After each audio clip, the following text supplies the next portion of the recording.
কোটচাঁদপুরে আওয়ামী লীগ নিষিদ্ধের দাবিতে অবস্থান কর্মসূচি পালিত হয়েছে।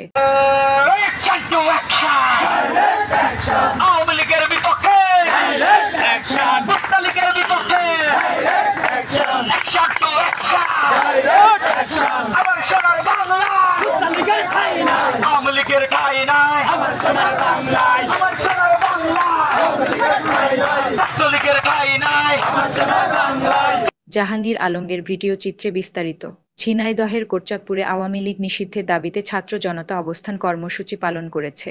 শুক্রবার বিকাল ৪টার সময় বৈষম্য বিরোধী ছাত্র জনতার উদ্যোগে এ অবস্থান কর্মসূচি পালিত হয়। বিক্ষুব্ধ ছাত্ররা ফ্যাসিস্ট আওয়ামী লীগ নিষিদ্ধ করার জোর দাবি জানান। গণভোটের মাধ্যমে ফ্যাসিস্ট আওয়ামী লীগের পতন হয়।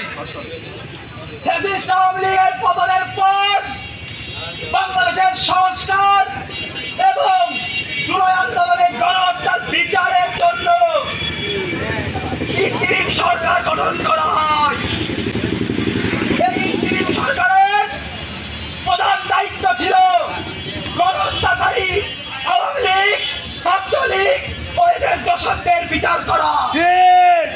অথচ আমরা গত ৮ মাসে দেখেছি আওয়ামী লীগের বিচারের কোন নমুনা দেখতে পাই না।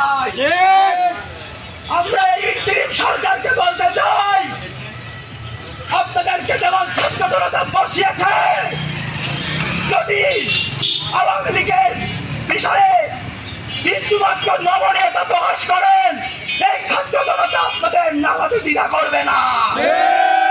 তাই এই ইন্টিরিম সরকারকে দেখবেন করতে বলছি, আগামী ২৪ ঘন্টার মধ্যে